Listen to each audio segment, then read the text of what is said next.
இந்தாம்மா மருந்து, இதை குடிச்சிரு. ஸ்வேதா, சாமிய மனசுல நினைச்சுக்கிட்டு குடிமா. கடவுளே. பயப்படாம குடிமா. அரைக்கசப்பா இருக்கும், நல்ல துவர்ப்பா இருக்கும். மருந்துன்னு நினைக்காம மூலிகை மில்க் ஷேக்னு சந்தோஷமா குடிச்சிரு. குடி செல்லம்.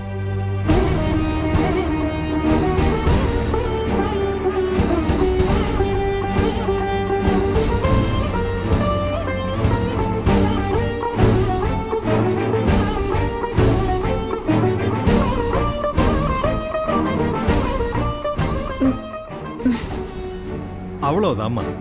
இந்த பெஞ்ச் மேல காலை மடக்காம ரிலாக்ஸ்டா படுத்துக்கோமா. அம்மா, சாயங்காலம் வரைக்கும் இவங்களுக்கு வேற எதுவும் சாப்பிட கொடுக்க கூடாது. சரிங்கய்யா. அத நீங்க 2 பேரும் சேர்ந்து தான் பாத்துக்கணும். சரிங்க. சரி, சரிங்கய்யா. ஓகேங்களா? நான் போயிட்டு வந்துடுறேன். ஸ்வேதா, கொஞ்ச நேரம் அப்படியே கண்ணு மூடி தூங்கு. மாமா, எதுக்கு என்ன அவசரமா வர சொன்னீங்க? ஏய் ஸ்வேதா, இங்க நீ என்ன பண்ணிட்டு இருக்க? அம்மா, ஏன் படுத்திருக்க?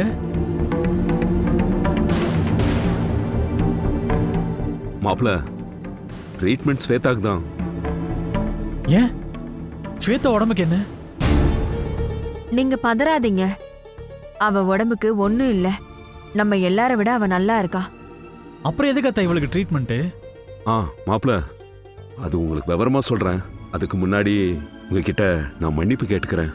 என்கிட்ட எதுக்கு மாமா நீங்க மன்னிப்பு கேட்கணும்? நியாயமா இவளுக்கு ட்ரீட்மெண்ட் கொடுக்கறோங்கிறத முதல்ல முன்கூட்டியே உங்ககிட்ட சொல்லிருக்கணும். அப்படி சொல்லாததுனால தான் அவர் மன்னிப்பு கேட்கிறாரு. அதுக்கு இல்ல மாப்ள, இதுல எனக்கு நம்பிக்கை இல்ல. இந்த வைத்தியமே வேண்டான்னு நீங்க இதுக்கு எதிராக சொல்லிடக்கூடாது இல்லையா? அதனாலதான் இந்த விஷயமே உங்ககிட்ட சொல்லல. நாங்க சரி, என்ன ட்ரீட்மெண்ட்? அதை 2 பேரும் சொல்ல மாட்டேங்கிறீங்க. நான் சொல்றேன் சந்துரு. ஒரு மண்டலம் 48 நாள் இந்த வைத்தியர்கிட்ட மூலிகை மருந்து வாங்கி சாப்பிட்டா எனக்கு குழந்தை பிறக்க வாய்ப்பு இருக்கான். அப்படின்னு யார் சொன்னா? எங்களுக்கு தெரிஞ்சவங்களோட பேத்திக்கு 5 வருஷமா குழந்தையே இல்லாம இருந்தது. இப்பதான் இங்க வந்து பார்த்ததுக்கு அப்புறம் அவங்களுக்கு குழந்தை பிறந்துச்சான். அத்தை, அப்படியெல்லாம் 100ல் 1 ஆளுக்கு தான் நடக்கும். அதுக்குன்னு எல்லாருக்குமே அதே மாதிரி நடந்துருமா? மாப்ள, இங்க எங்க காது படவே ட்ரீட்மெண்ட் நல்லா இருக்குன்னு சொல்லி பேசிக்கிறாங்க. மாமா, அது அவங்க ஆளா கூட இருக்கலாம். அதெல்லாம் பிசினஸ் ட்ரிக்ஸ் மாமா. நீ இப்படி நெகட்டிவா பேசுவேன்னு தான் உன்கிட்ட நான் இதை சொல்லல. இங்க பாரு ஸ்வேதா, ஏற்கனவே உனக்கு கர்ப்பப்பையில பிரச்சனை இருக்கு. இப்படி கண்ட மருந்தை வாங்கி சாப்பிட்டுட்டு உன் உடம்பு இன்னும் மோசமாகணுமா? பெருசா ஏதாவது பிரச்சனை வந்து தொலைக்க போதுமா? சொன்னா கேளு. என்ன செத்துருவேனா? குழந்தை பெத்துக்க முடியாதவன்னு 4 பேர் பேசுறத கேட்டு தினமும் சாகிறத விட ஒரே அடியா சாகிறது தான் நல்லது. மாப்ள, அவளோட ஃபீலிங்ஸையும் புரிஞ்சுக்கோங்க மாப்ள. 48 நாள் மருந்து சாப்பிட்டா கண்டிப்பா குழந்தை பிறக்க வாய்ப்பு இருக்குன்னு சொல்றாங்க. எனக்கு அதிலெல்லாம் நம்பிக்கை இல்ல அத்தை. மாப்ள, எங்களுக்கு நம்பிக்கை இருக்கு. நாங்க மனப்பூர்வமா நம்புறோம் மாப்ள. எங்க மனசாட்சிக்காக ஒரு முயற்சி பண்ணி பார்க்கறோம். தயவு செஞ்சு கோஆபரேட் பண்ணுங்க மாப்ள, ப்ளீஸ்.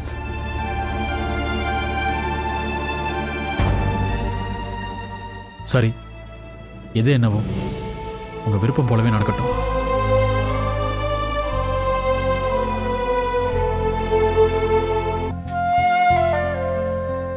ஹாய் பாரதி. இன்னைக்கு நீங்க வருவீங்கன்னு கண்டிப்பா நினைச்சேன். அப்படியா? எதனால அப்படி நினைச்சீங்க? சொல்ல தெரியல, ஆனா நினைச்சேன். அப்போ இன்னைக்கு மட்டும் தான் நினைச்சிருக்கீங்க, அப்படிதானே? நோ நோ நோ, அது அப்படி இல்ல. இன்னைக்கு நீங்க வருவீங்கன்னு நினைச்சேன். மத்தபடி உங்களை நினைக்காம எப்படி இருப்பேன்? ப்ராமிஸா? Okay okay. சரி, இப்போ உடம்புக்கு பரவாயில்லையா?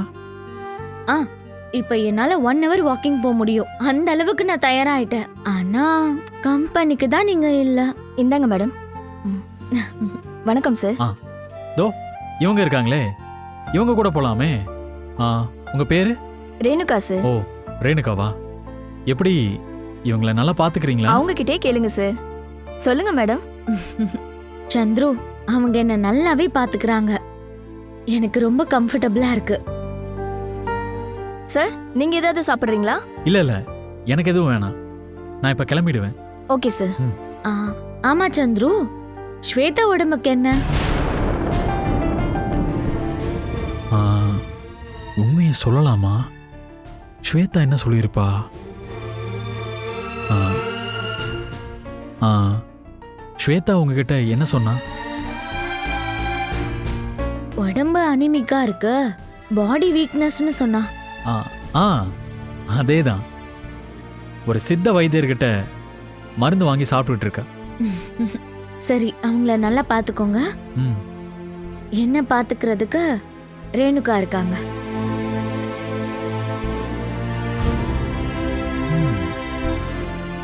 சரி பாரதி, நான் கிளம்புறேன்.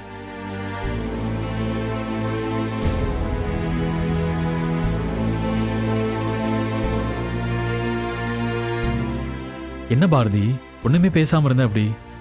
அதான் கிளம்புறேன்னு சொல்லிட்டீங்கல்ல, உங்களுக்கு ஆபீஸ் ஒர்க்கு தலைக்கு மேல இருக்கும். சரி, கிளம்புங்க. ம்.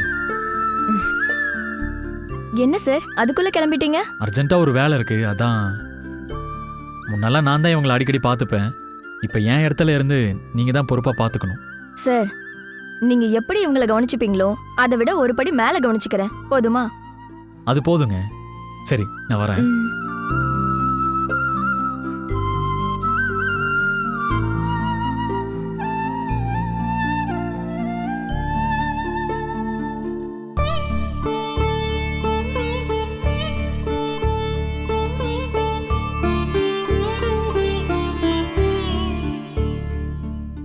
இன்னும் கொஞ்ச நேரம் இருந்துட்டு போனா என்ன, அதுக்குள்ள அவசரம். ஓவரா பண்றாரு.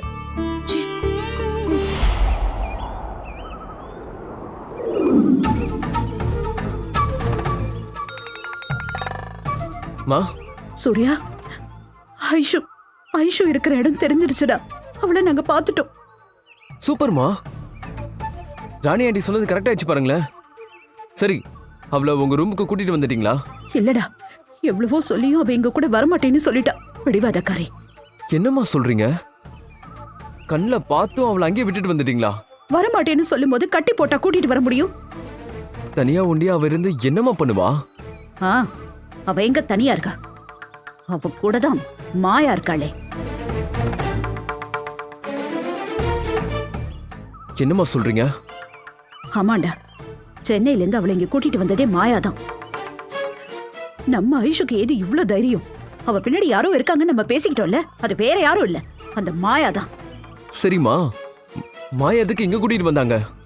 சின்ன தம்பியா அவளுக்கு கல்யாணம் பண்ணி வைக்க போறாளாம். அப்படி ஒரு உறுதி கொடுத்துதான் அவளை இங்க கூட்டிட்டே வந்திருக்கா.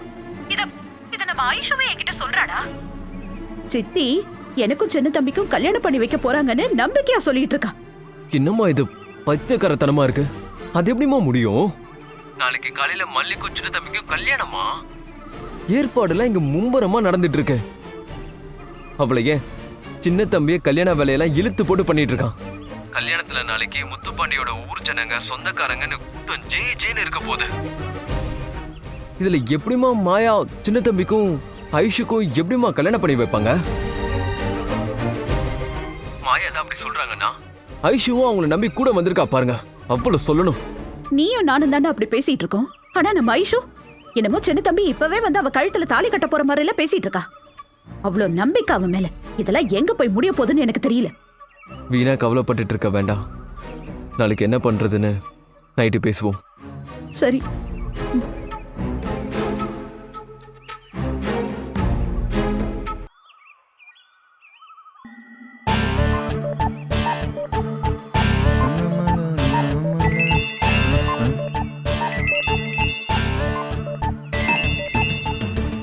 புது நம்பரா இருக்கு. ஹலோ, யாருங்க? சின்ன தம்பியா பேசுறது? ஆமா, சின்ன தம்பி தான் பேசுறேன். நீங்க? ஐஸ்வர்யாவோட சித்தி மாயா பேசுறேன். இங்க பாரு, நான் வயிறறிஞ்சு சொல்றேன், நீலாம் நல்லாவே இருக்க மாட்டடா. எங்க ஐஸ்வர்யாவுக்கு மட்டும் ஏதாவது ஆச்சு, அப்புறம் நான் உன்னை சும்மாவே விட மாட்டேன். என்னங்க போனை போட்டு என்னென்னமோ பேசுறீங்க? எனக்கு ஒண்ணுமே புரியல. என்ன புரியல உனக்கு? என்னடா புரியல? ஒண்ணும் தெரியாத எங்க பொண்ணு மனசுல ஆசையை வளர்த்துட்டு இப்போ உன் மாமன் பொண்ணு கட்டிக்குவியா? ஆ? ஐஸ்வர்யா மனசொடைஞ்சு போய் தற்கொலை பண்ணிக்க போறா.